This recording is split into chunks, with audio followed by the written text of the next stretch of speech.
Hey, how's it going? It's a quiet, mellow Sunday morning in these here parts. Figured I'd put a video together. Um, for the sake of variety, I'm gonna forego the regular collection update. I'll probably do one later in the week though, because I have got some great stuff. Instead, I'm gonna show off some offbeat, kind of weird, oddball records, baloney records, as the metal theologian would say. Um, the kind of records you see in a thrift store, and you're like, the hell? Take my dollar. I'm gonna take that home and put it in a crate and leave it there forever without playing it.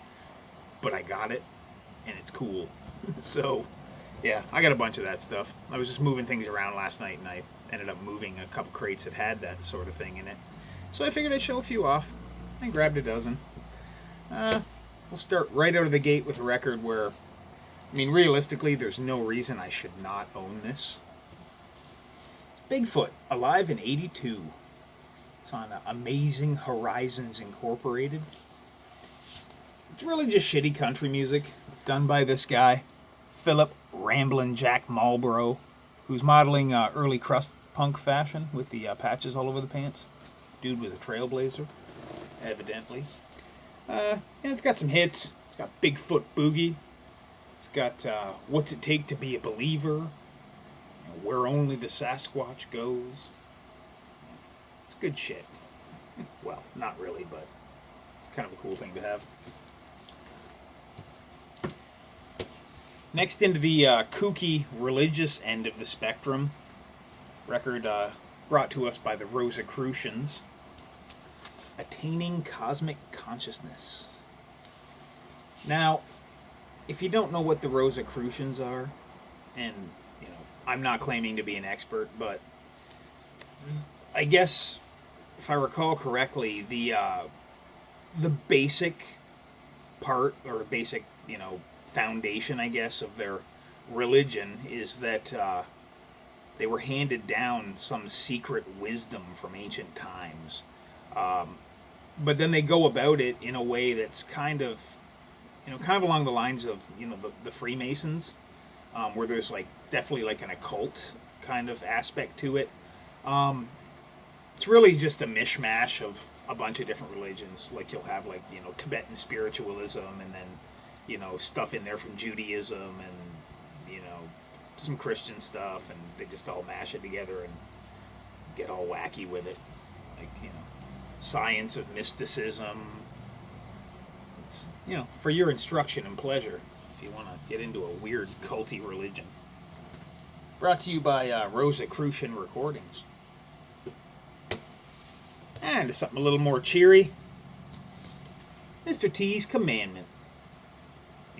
Everybody loved Mr. T in the 80s. Why not have them, tell kids how to live their lives, with, common sense, with a common sense approach. I remember hearing this when it came out, and, yeah. So, I have the record, too. I pity the fool that doesn't. Now on to this asshole. Yeah, that guy. Dude by the name of Brian Sklar. But he goes by Captain Canada and the legendary Sons of the Golden West. Some Canucksploitation. Look at that guy. What the hell? I don't know. Couldn't pass it by. Too ridiculous. It's, bluegrassy country shit. And we got, this one was just interesting. I was like, yeah, that's coming home with me, on Caveman Records. Black Fairy Tales. Retold by Terry Berger, read by Claudia McNeil. It says, Black Fairy Tales were gathered from the Bantu-speaking tribes of South Africa before white settlers came. They are tales of the Swazis and Shangani, resplendent with customs and lore. There's 3 stories on it: the Moss Green Princess, the Fairy Frog, and the Serpent's Bride. There's actually a glossary to some of the terms they use, which is neat. But, yeah, I'm not passing that by. And now an important one. If your relationship with your partner's getting stale, you want to spice things up in the bedroom, just turn it up a notch, then yeah, you definitely need this. Swiss Mountain Music, featuring hi-fi elf horns, bells, and yodeling. This has bedwork written all over it. You fire this up, loins will be flaming. Absolutely. Once that guy gets his hooks into him, it's over. Just ask these satisfied customers right there. Even the fucked up looking bear with the squeeze box. Mm-hmm. Yep.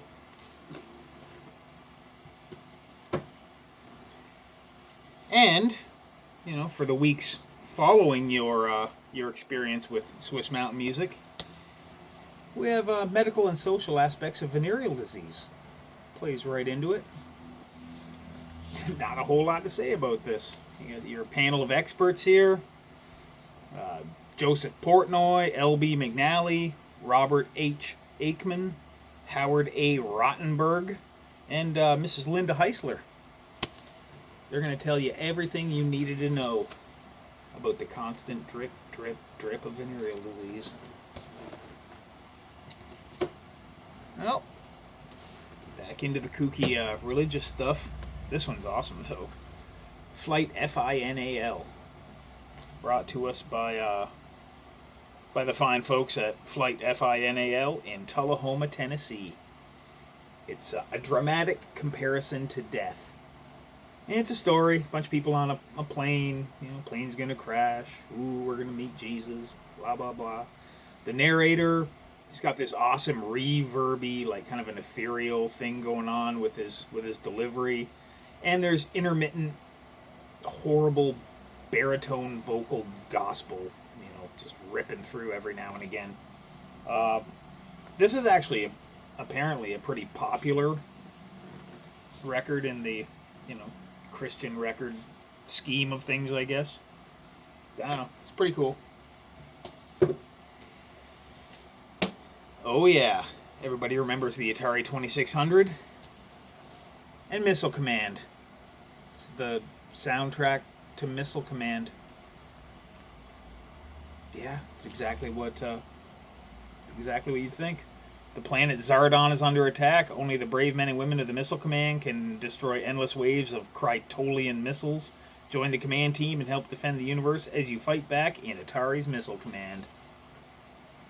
And when I got this, I looked it up on Discogs, and it was actually worth something. But, yeah, Missile Command's awesome. One of the first video games I ever played on a home system, if you must know. Alright, just a few more here. Next one's an Arc Records release. Now, Arc Records was a Canadian label from Toronto. They released a lot of budget country, which never fails to entertain me. Just the thing where, some guy's in a bar and he ends up singing country music and his friends think, man, you're great. You should record a record. And then Arc Records would, And they had a lot of, old-timey, jazzy guys from Toronto and whatnot. But whatever. Wide-ranging label full of predominantly bad music. Including Crazy Elmer. Country Clownin with Crazy Elmer. Yeah. Elmer is crazy. Elmer is also not afraid to yodel over top of pretty shitty country music. But, yeah. At least he's representing. Never let it be said that Crazy Elmer is afraid to yodel, because he ain't. He does it. And he's got a song called Curly Headed Baby.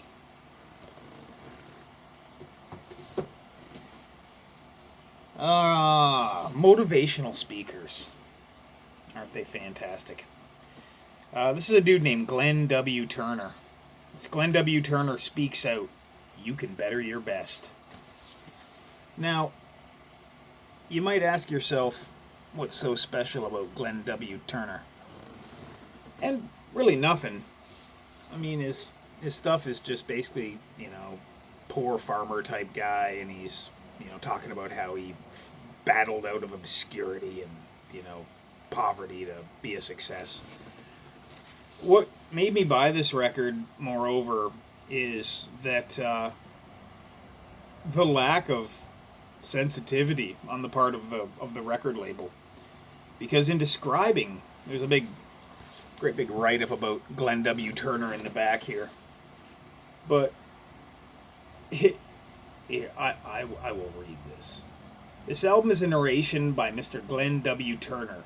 Born a child of poverty in Marion, South Carolina, a hair-lip with an 8th grade education who now owns more than 30 corporations worth over $100 million. Like, you're making fun of the guy's disability on the back of his record. Did that not make him just feel like shit, or did he embrace the exploitation? I don't know. Super insensitive, though, but... And the liner notes were written by Dick Mailman, which is not a name I'd like to have. Unless I was an asshole mailman. Alright, we'll finish this thing off.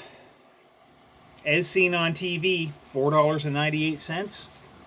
Dynamic Karate. Well, that guy, he's got it going on. You listen to this record, and you getting mugged will be a thing of the past.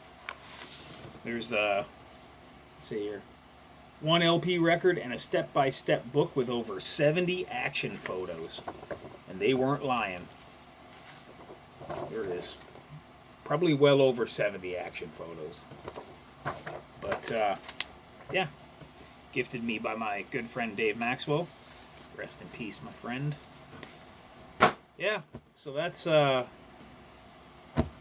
Thrift Store Records in 12 minutes. I'll see you later.